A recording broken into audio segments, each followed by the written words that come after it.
महाराष्ट्रामध्ये सगळ्या जाती धर्माच्या लोकांना एकत्र मिळून या समाजाचा विकास करणं अपेक्षित आहे।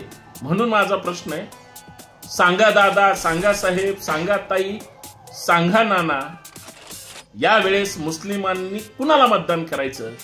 मुस्लिम सगळे कुणाला मतदान करणार?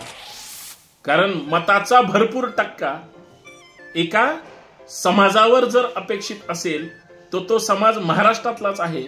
तो समाज सुरक्षित राहावा, तो न भीता एक सन्मानाने जगावा म्हणून कुणाला वाटतंय? कोणता असा पक्ष आहे? समाजाला सुद्धा कुठल्या लोकांकडून अपेक्षा आहे की जो पक्ष आम्हाला गुन्ह्या गोविंदाने राहण्यासाठी, आम्हाला सुरक्षा देण्यासाठी, आम्हाला कुठलाही त्रास न देण्यासाठी कुठला पक्ष आणि कुठला नेता त्या ठिकाणी प्रयत्न करणे, याचा सुद्धा विचार याच महाराष्ट्राच्या मातीमध्ये होणं अपेक्षित आहे। काळ निवडणुकाचा आहे, काळ निवडणुकीतल्या प्रचारांचा सुद्धा आहे। दररोज वेगळे वेगळे शाब्दिक फटाके आता फुटत राहतील। दिवाळीचा सुद्धा काळ आहे। छत्रपती शिवरायांच्या महाराष्ट्रामध्ये छत्रपती शिवाजी महाराजांनी सगळ्या जाती धर्माच्या लोकांना एकत्र करून स्वराज्य निर्माण केलं होतं, रयतेचं राज्य निर्माण केलं होतं। पण आजचे राज्यकर्ते मताच्या राजकारणासाठी जातीत वाद घालतात, धर्मात वाद घालतात, आरक्षण कुणाला देतात, आरक्षण कुणाला नाकारतात।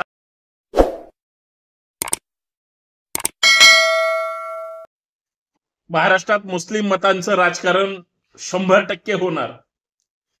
पुरोगामी पक्ष सुद्धा सगळ्या जाती धर्माची मतं आपल्यालाच मिळाली पाहिजेत यासाठी प्रयत्न करणार। तर दुसऱ्या बाजूला जे हिंदुत्वाचं राजकारण करतात, ज्यांना हिंदुत्ववादी विचारधारा या महाराष्ट्रात देशात मांडायची आहे, ती चालवायची आहे आणि फक्त महापुरुषांची नावं घ्यायची आणि कडवट हिंदुत्व मांडायचं आणि इतर मायनॉरिटीज मध्ये ज्या जाती आहेत किंवा जी लोक आहेत त्यांना दहशतीमध्ये ठेवायचं।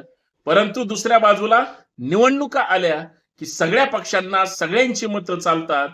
जसं रक्तदानाच्या वेळेस ज्याला रक्तदानाची गरज असते किंवा ज्या रुग्णाला रक्ताची गरज असते त्यावेळेस ते रक्त कुठल्या जातीचं आहे, कुठल्या धर्माचं आहे हे शोधलं जात नाही, तर त्या रुग्णाला वाचवायचं असतं। ती तडफड वाचवण्यासाठी असते। तशीच मतामध्ये आणि निवडणुकांमध्ये ज्या मताला जात आणि धर्म नसतो तीच मतं आपल्याकडे वळवण्यासाठी त्या धर्माचं किती लांगुल चालन केलं जातं हे उभ्या महाराष्ट्राला माहिती आहे, उभ्या देशाला सुद्धा माहिती आहे।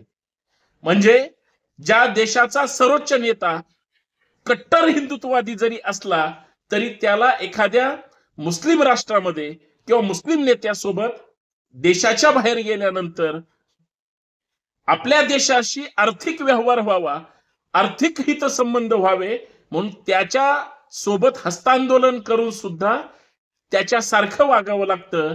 म्हणून माझा भारत कधी कधी वेगळ्या वेगळ्या विचारधारेचा असतो आणि माझा भारत कधीतरी आणि कधी कधी माझा देश असतो असं म्हणणारी सुद्धा लोक आहेत आणि मुद्द्यावर याचा चर्चा करायची।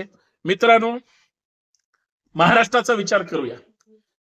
निवडणुकीच्या रणधुमाळी सुरू आहेत।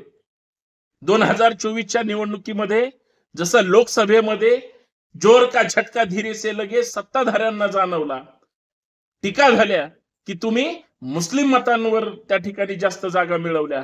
कुणी म्हटलं तुमच्या पाठीशी दलित मतं आहेत, कुणी म्हटलं तुमच्या पाठीशी मराठा मतं आहेत, कुणी म्हटलं यांच्या पाठीशी मराठा बहुजन 18 पगड जातीची मतं आहेत। अरे हीच मतं याच मातीतली, याच महाराष्ट्रातली ज्यावेळेस तुम्हाला पडतात त्यावेळेस मताची आकडेवारी लक्षात आल्यानंतर ती जाती धर्माची किंवा कुठल्याही समाजाची नसतात। फक्त पडायच्या अगोदर ती जातीत विभागली जातात। उमेदवार सुद्धा तसेच असतात। महाराष्ट्राचा विचार करायचा म्हटलं तर देवेंद्र फडणवीस साहेब असू द्या किंवा उद्धव ठाकरे साहेब असू द्या, एकनाथ शिंदे साहेब असू द्या किंवा राज ठाकरे साहेब असू द्या, अहो शरद पवार साहेब असू द्या किंवा नाना पटोले असू द्या, महाराष्ट्रामध्ये जेवढे प्रस्थापित राजकीय पक्ष आहेत, काँग्रेस असू द्या, राष्ट्रवादी असू द्या, भाजप असू द्या, मनसे असू द्या, ही सगळी वेगळ्या वेगळ्या पक्षाची वेगळी मंडळी ज्यावेळेस मताचं राजकारण अपेक्षित असतं त्यावेळेस आमच्या इथले मूळ भारतीय, मग ते कुठल्याही धर्माचे असू द्या, ते पूर्वीचे हिंदू होते म्हणून कधी पांघरून टाकतात. ज्या भाजपची आयडियोलॉजी RSS वर चालते, ती RSS चे सर्वोच्च प्रमुख सरसंघचालक मोहन भागवत सुद्धा म्हणतात आत्ताचे मुस्लिम सुद्धा आपलेच आहेत, कारण त्यांचा मूळचा DNA हिंदू आहे. इथपर्यंत ही वक्तव्य करतात. त्यावेळेस प्रश्न पडतो, मग मुस्लिम कुणाला मतदान करणार? मुस्लिम अजितदादा पवारांना मतदान करणार का मुस्लिम शरद पवार साहेबांना मतदान करणार? मुस्लिम काँग्रेसला मतदान करणार का मुस्लिम राष्ट्रवादीला मतदान करणार? मुस्लिम शिवसेनेला उद्धव ठाकरेंना मतदान करणार का मुस्लिम एकनाथ शिंदेना शिवसेनेला मतदान करणार? इथली मुस्लिम राज ठाकरेंना मतदान करणार का इथली मुस्लिम देवेंद्र फडणवीस साहेब आणि भाजपला मतदान करणार? इथली मुस्लिम मुस्लिम पक्षांना मतदान करणार का महाराष्ट्रातली मुस्लिम समाज जनता ही इथल्या भारतीयांना मतदान करणार, भारतीय असलेल्या उमेदवाराला मतदान करणार? कोण आहेत मुस्लिमांचे धार्जिणे? मुस्लिमांचे धार्जिणे मुस्लिम सुद्धा असू शकत नाहीत, हिंदूंचे धार्जिणे हिंदू सुद्धा असू शकत नाहीत. हा एका धर्माचा किंवा एका समाजाचा विषयच नाही, हा इथल्या भारतीयांचा विषय. आम्ही भारतीय, ज्यावेळेस आम्ही संविधानाच्या उद्देशिकेमध्ये प्रथमतः आणि अंतिमतः भारतीय म्हणून वाचन करतो, त्यावेळेस आम्ही भारतीय असतो. 15 ऑगस्ट असेल, 26 जानेवारी असेल, त्यावेळेस सुद्धा आम्ही भारतीय असतो. आणि ज्यावेळेस निवडणुका असतात किंवा एखादे जातीच्या धर्माचे मुद्दे असतात, त्यावेळेस आम्ही लगेच जातीत प्रवेश करतो किंवा धर्मात प्रवेश करतो, अशी आमची मानसिकता झाली. सध्या महाराष्ट्रातला मुस्लिम समाज भयभीत आहे. तसंच महाराष्ट्रामध्ये हिंदू समाज सुद्धा फार सुरक्षित आहे असं जर कोणाला वाटत असेल, सोडून द्या. पूर्वी म्हणायचे गर्व से कहो हम हिंदू है, म्हणत असायचे, सगळे हिंदू खुश व्हायचे. हिंदू खतरे में है असं बऱ्याच ठिकाणी वाचलं होतं. मग आता तरी तो खतरे में आहे का नाही याची सुद्धा चर्चा झाली पाहिजे. मग त्यावेळेस हिंदू खतरे में होता म्हणून तुम्ही सत्ता बदल केला, मग आता मुस्लिम खतरे में आहे म्हणून सत्ता बदल होणार आहे का? आज प्रत्येक जातीत, प्रत्येक समाजात, प्रत्येक व्यक्तीमध्ये सुशिक्षित चिकित्सक आणि स्वतः विचार करणारी माणसं सुद्धा आज समाजामध्ये उपलब्ध आहेत. विचारशील माणसाचा सुद्धा हा देश आहे असं म्हटलं जातं. पण विचाराने काम करत असताना एखादे टोकाचे कर्मठ विचार मांडून जे एकत्र येतात त्यांना लांब ठेवण्यासाठीचा सुद्धा प्रयत्न होतो. मित्रांनो, याच मुद्द्यावर चर्चा करायची, अजून थोडं बोलूया. त्या अगोदर सर्वांना सप्रेम जय जाऊ. मी संतोष शिंदे. जय महाराष्ट्र, जय शिवराय. आपल्या सर्वांचं या आपल्या लाडक्या युट्यूब चॅनलवर मनपूर्वक हार्दिक स्वागत करतो. विनंती एवढीच आहे, हा व्हिडिओ जास्तीत जास्त शेअर करा, जास्तीत जास्त सबस्क्राईब करा, फॉलो करा. बरं बोलण्यापेक्षा खरं बोला. आणि या देशात कुणीच असुरक्षित नाही. सत्ताधारी कुठल्याही पक्षाचे असू द्या, ते या राज्याच्या आणि देशाच्या हिताचाच विचार करतात. पण त्यांचे जे विचार त्यांना मांडावे लागतात किंवा आडवे येतात, ते धर्माच्या नावावर मतासाठी राजकारण करण्यासाठी ती त्यांच्या विचारधारेचा पुढे पगडा चालवतात. दुसऱ्या बाजूला परिवर्तनवादी, पुरोगामी, सगळ्यांना सोबत घेऊन चालणारे लोक सुद्धा आज त्याच विचाराने चालतात. आज महाराष्ट्रामध्ये सगळ्या जाती धर्माच्या लोकांना एकत्र मिळून या समाजाचा विकास करणं अपेक्षित आहे. म्हणून माझा प्रश्न आहे, सांगा दादा, सांगा साहेब, सांगा ताई, सांगा नाना, यावेळेस मुस्लिमांनी कुणाला मतदान करायचं? मुस्लिम सगळे कुणाला मतदान करणार? कारण मताचा भरपूर टक्का एका समाजावर जर अपेक्षित असेल तर तो समाज महाराष्ट्रातलाच आहे.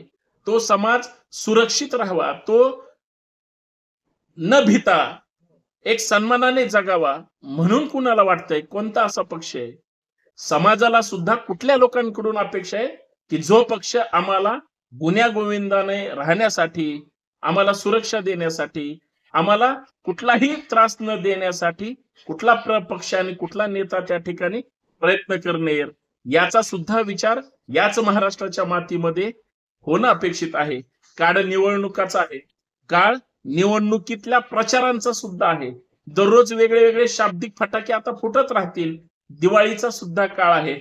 छत्रपती शिवरायांच्या महाराष्ट्रामध्ये छत्रपती शिवाजी महाराजांनी सगळ्या जाती धर्माच्या लोकांना एकत्र करून स्वराज्य निर्माण केलं होतं, रयतेचं राज्य निर्माण केलं होतं.